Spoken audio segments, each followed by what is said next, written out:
In the last video, we talked about the rise of LSD, and the most important thing for us to keep in mind about this rise of LSD is that not only that there was a lot of sort of use of psychedelic drugs going on, first of all in a sort of subculture, and then in the more the mainstream culture into 1967, 68, and 69, but that LSD was used as a way of creating a kind of a trip, and a lot of musicians either created music that would go along with a drug trip, music that was meant to sort of enhance that, or having had the experience of the drug trip, tried to get music to do a similar kind of thing. So if you listen to an album, could you kind of go on a kind of musical trip without the LSD?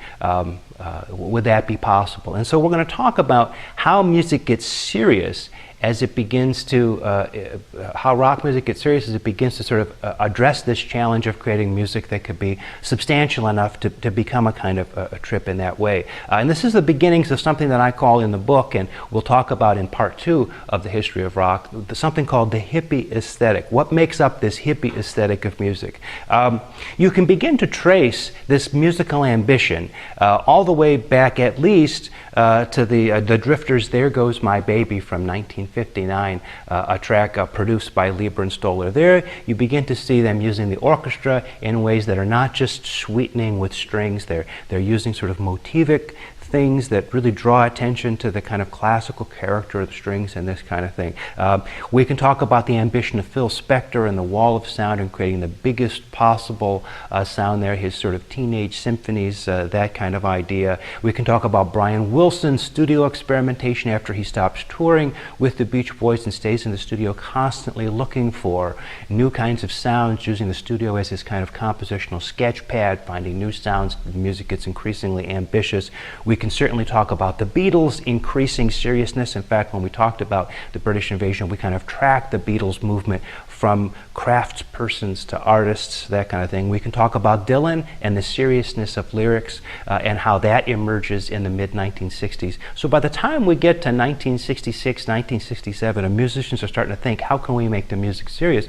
We've already had a kind of a serious engagement to a certain extent with a lot of the kinds of factors that are going to that are going to make the music serious. So here are what some of these kinds of things are.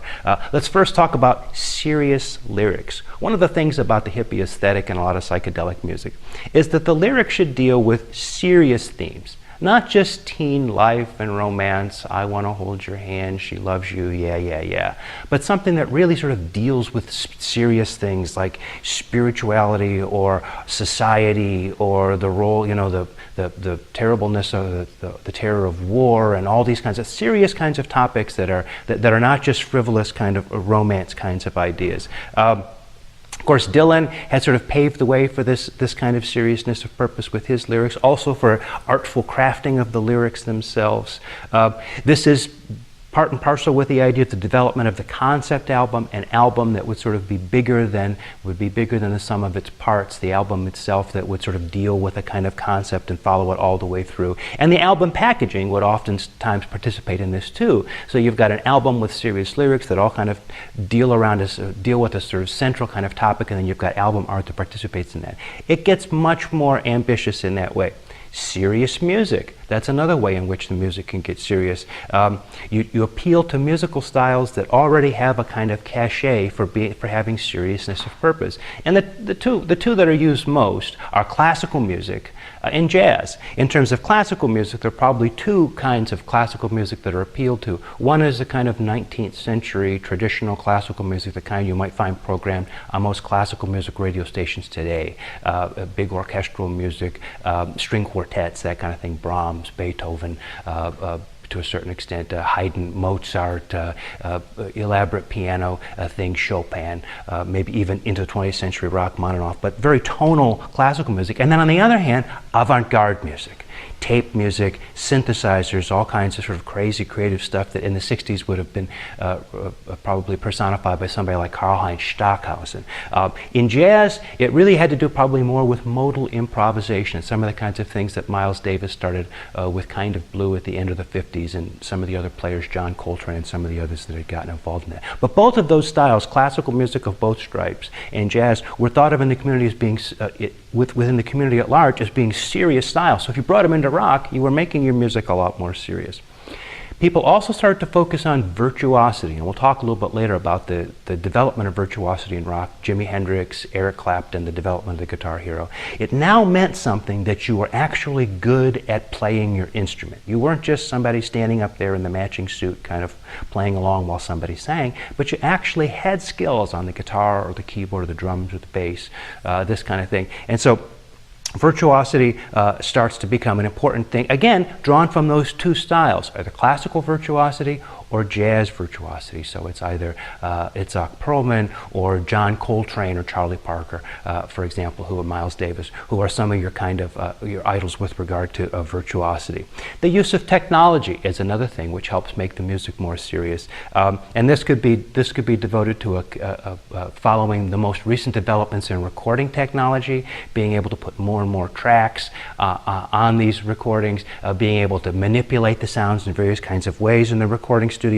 As we talked about with Brian Wilson, the studio kind of becomes a sketch pad now. It's the place where you sort of sketch out ideas, and this becomes increasingly the norm at the end of the 60s. It really becomes important in the 70s, and we'll talk about that in part 2 of the course.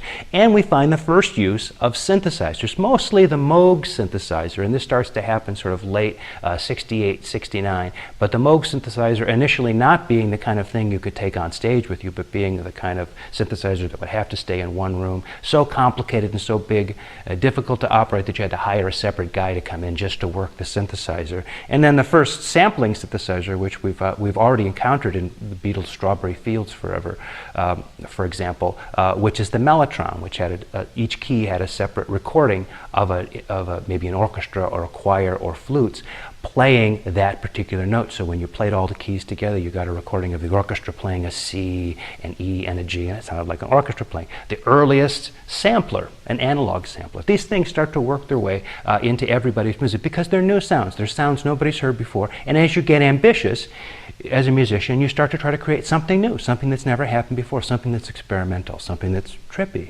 maybe.